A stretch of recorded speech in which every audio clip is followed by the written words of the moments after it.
안녕하세요. 사운드 지지입니다.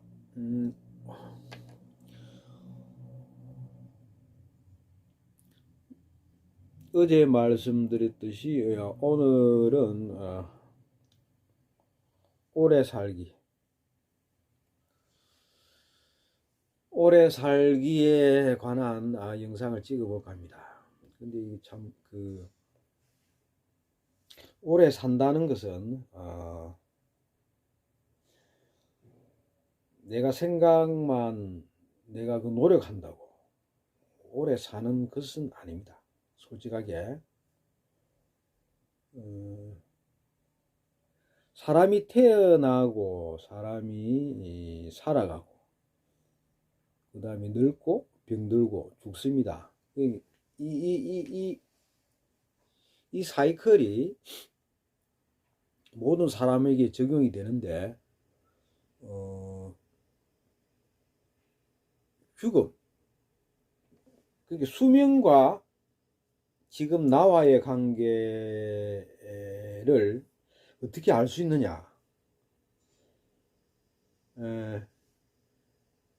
이 세상에 누구도 내가 언제 죽는다를 알 수가 없습니다. 뭐 지금 뭐 철학관, 뭐 또 그다음에 또 뭐 무당,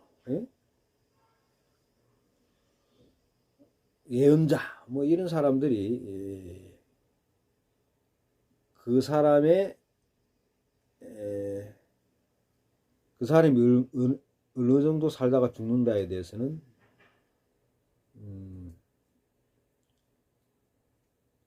모르죠. 안다고 해도 발설이 안 되는 거고. 그래서 그 미래는 아무도 모르는 게 이 세상입니다. 이제 오래 살고 싶다. 그럼 오래 살아야 돼.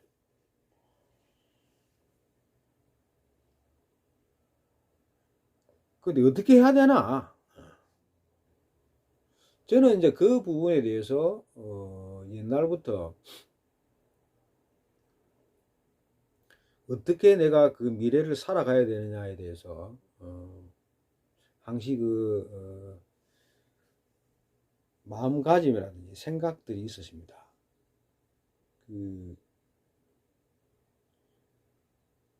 언제든지 죽을 수 있고 언제든지 다시 태어날 수 있다. 제가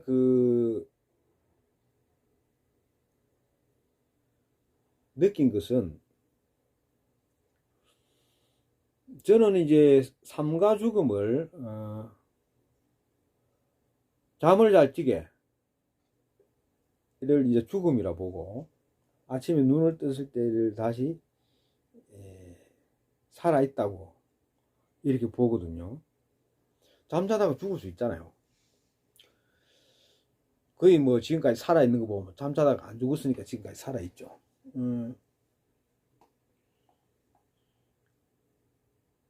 오래 살기의 핵심. 그럼 오래 살기의 핵심이 뭔데? 왜 구질구질하게 이야기하느냐?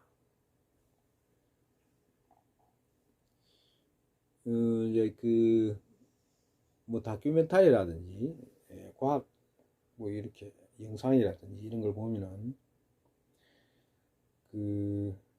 장수하는 분들의 이렇게 그분이 먹는 음식이라든지 그 생활 환경이라든지 운동하는 거라든지 이런 것들을 이렇게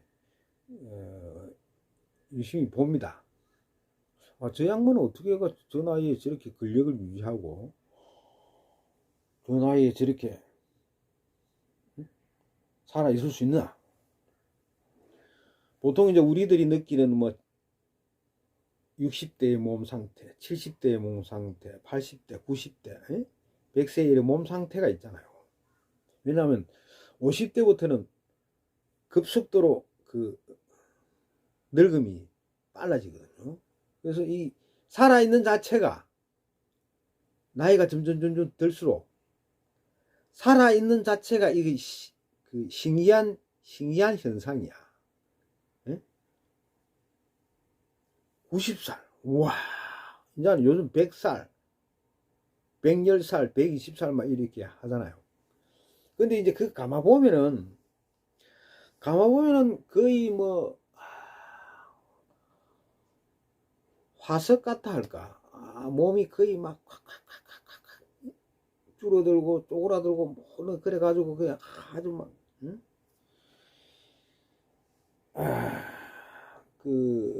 그런 늙은 모습들을 봅니다. 장수하는 사람들 보면은 그죠? 그러니까 살아있는 저 나이에 저 정도의 건강을 유지한다는 자체가 말도 안 되는 거거든. 그런데 그런 분들이 이제 점점 많아지고 있다는 거죠. 그래서 전체 수명이 지금 계속 늘어나고 있는 겁니다. 대한민국도 이제 폭발적으로 늘어나고 있습니다. 그럼 이 시류만 따라가면은 그냥 뭐 적당하게 어? 전체 그 뭐랄까 수명이 늘어나는 거지. 그 시류만 이제 따라가도 그죠? 그러면 이제 제 영상을 볼 필요가 없다는 거지. 근데 저는 이제 20대부터 하여튼 그 어떻게 미래를 살아갈 것인가, 내 몸을 어떻게 관리할 것인가에 대해서 계속 나름 공부를 했습니다. 그런데 이제 뭐 몸을 혹사시키기도 많이 했죠.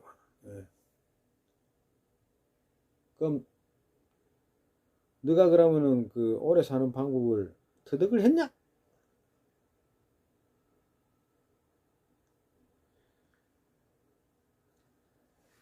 제가 이제 몇 가지라 하나 이제 그러니까 이제 장수하시는 분들을 이래 보고 몇 가지를 이렇게 추려봤습니다.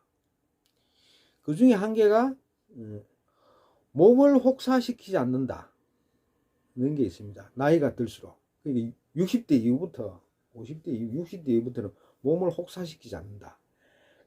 과도한 몸을 더 건강하게 하기 위해서 과도한 운동이라든지 이런 거는 하지 않습니다. 과도한 일이라든지 그건 수명 단축입니다. 수명 단축. 그래서 장수하시는 분들은 몸을 혹사시키지 않는다. 적정한 수준에까지 하진 않는다는 거지. 그러니까 한계치를 넘어가는 것을 안 행한다. 한계치를 넘어가면은 젊을 때는 한계치 넘어가고 뭐 아무 그거 없습니다. 회복이 되니까. 나이가 들면은 한계치 넘어가는 것을 했을 때에 몸은 굉장히 데미지를 입고 거기에서 다시 복구하는데 복구가 굉장히 더디고 그것으로 인한 병이 발병될 수 있습니다. 그래서 그 장수하신 분들을 보면은 60대 이후 70대 이래 진행되면서 몸을 혹사하지 않는다.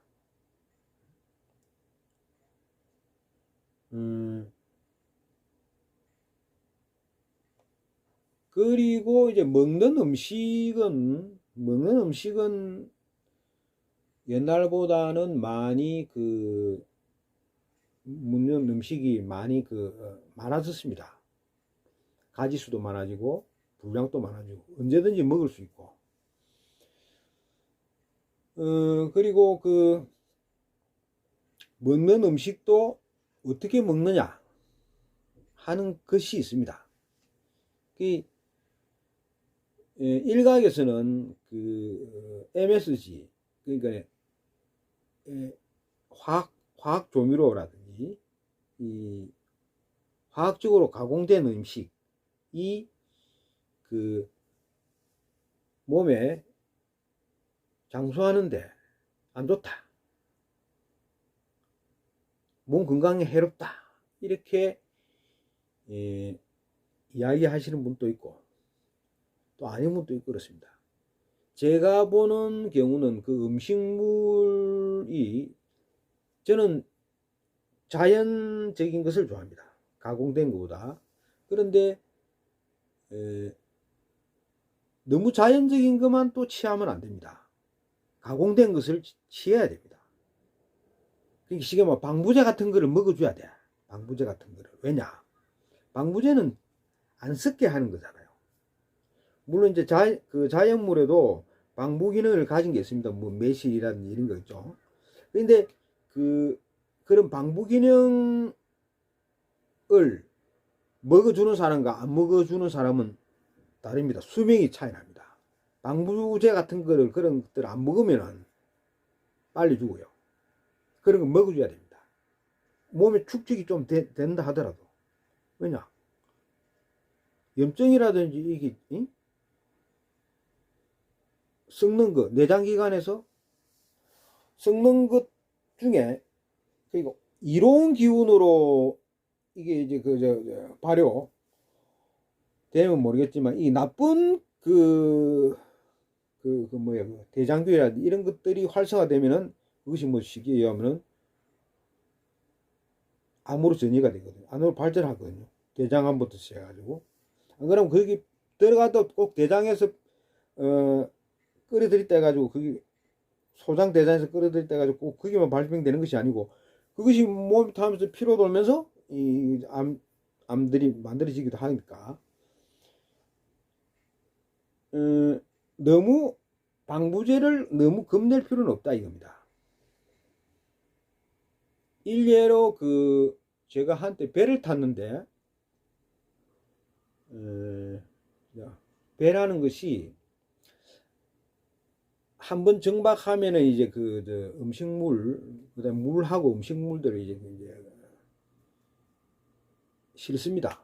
실는데 이것이 배가 뭐 풍랑을 태풍을 만날 수도 있고 이제 정기적으로 이제 항로로 가지만 어떨 경우는 막 보름 한 달 이렇게 갈 때도 있단 말입니다. 그러면은 그 배 속에 있는 것으로 이제 그걸 견뎌야 돼. 신선한 것은 이제 없어지죠. 그죠? 육상에서 있으면은 뭐 언제든지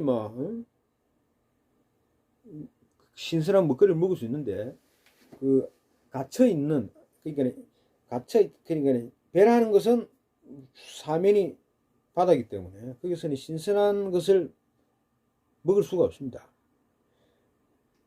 그래서 그때 저희 상관 기관장 되시는 분이 라면 또 가끔 먹어야 돼. 라면에 나름 방부제 같은 게 들어 있습니다. 아 맞아. 그 뒤부터 제가 라면을 즐겁게 먹습니다. 또 한 예로 한때 이제 약초군 신만이 할지게 강원도 첩첩산중 봉화 쪽으로 해가 첩첩산중 들어가면은 외길 비포장길을 한두 시간 쫙 들어갑니다. 외길 비포장 도로가 한두 시간 쫙 이어진 데가 있다고. 그거는 뭐 버스도 안 다니죠. 쫙 그런데 그 안쪽에 들어가면은 이렇게 이제 공동체 같은 그런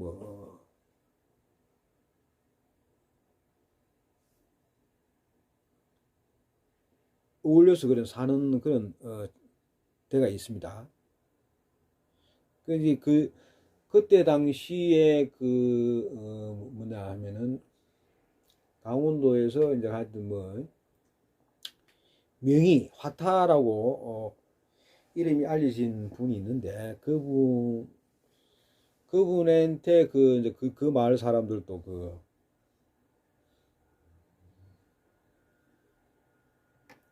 자주 찾아오신다고 합니다. 이 말이 무슨 말이냐 하면은 문명의 그거를 거부하고 오로지 자연식 자급자족을 한다. 그런 공동체에서 병이 더 많이 발생되는 거야. 그러니까 맑은 공기, 맑은 물, 응? 농약 안 친 그런 곡물 채소 그런 것만 먹는데 최고의 좋은 것만 먹는데 왜 병이 발병이 되냐 일반보다 시사하는 바가 컸습니다. 그래서 너무 한쪽으로 빠질 필요 없이 적당하게 내 몸과 융화하면서 이 세상과 융화하면서 사는 것이 어떻게 보면 장수의 길일지도 모릅니다. 저는 그렇게 보거든요. 그러니까 이제 나이를 들면서 이제 몸을 혹사시키지 않는다. 극한에 빠뜨리지 않는다. 한 40대까지는 막 빠뜨리든 마든 상관없는데 그때는 복구가 됩니다. 그 뒤로는 될 수 있으면 그걸 안 하는 게 좋습니다. 저도 이제 낚시에 한때 미쳐가지고 막 밤샘이 밤 낚시를 하면은 그 데미지가 상당히 갑니다. 온몸 뭐 이빨도 막 아픈 것 같고 막 예? 그래서 요즘에는 밤 낚시를 좀 안 하는 편입니다. 예. 옛날에는 몰랐던 거죠. 하여튼 그러니까 몸을 혹사시키지 않는다는 것이 있고 그 다음에 먹거리는 적당하게 내 몸과 내 몸을 보면서 먹는다. 근데 이제 모든 음식이 내 몸에 다 맞지는 않습니다. 그래서 항시 그 새로운 음식이라든지 뭐 특히 바깥에서 사 먹는 음식 그런 것들은 먹을 때 나름 조심을 하고 먹을 필요가 있습니다. 이게 이제 꼭 자연먹을 먹어야 되냐, 뭐 화학적인 걸 먹으면 안 되냐 이런 부분에서 조금 개념을 좀 넓힐 필요가 있고 뭐 먹거리만 이야기하더라도 뭐 무궁무진한 그 이야기가 있는데 그거는 이제 뭐 이 짧은 시간에 다 이야기할 수 없고 오늘 이야기는 오래 살기에 대한 개요 정도로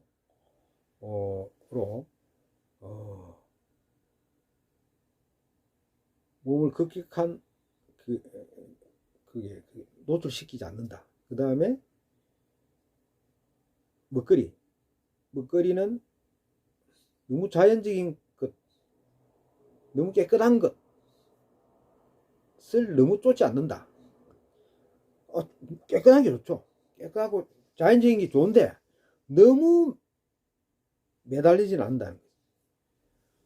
조금씩 몸에 들어온 것도 나쁜 것도 먹어줄 필요가 있다는 거죠. 그 다음에 이제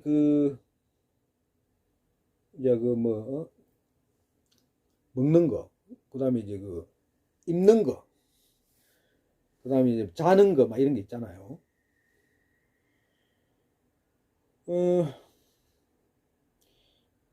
근데 입는 거, 자는 거, 이거는, 잠도 굉장히 중요하죠. 잠도 굉장히 중요한데, 제가 의도적으로 이 잠을 통제하기는 좀 힘든 걸 느꼈습니다. 제가 봐도. 막, 재밌는데, 재밌는 봐야 돼.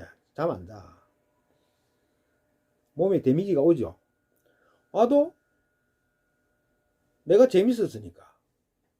그렇게 뭐, 이거하고 수면하고 비유하지 마. 그러니까, 잠이라든지, 뭐, 입는 거, 이런 것들은, 뭐, 큰 것은 아니다.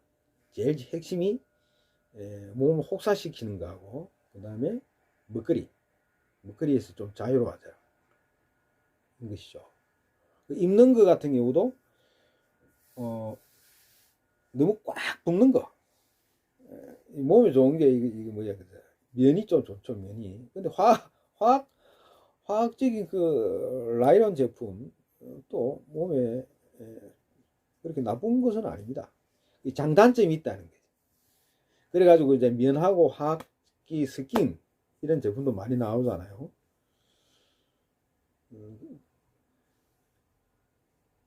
그리고 그리고 또 중요한 것은 뭐냐?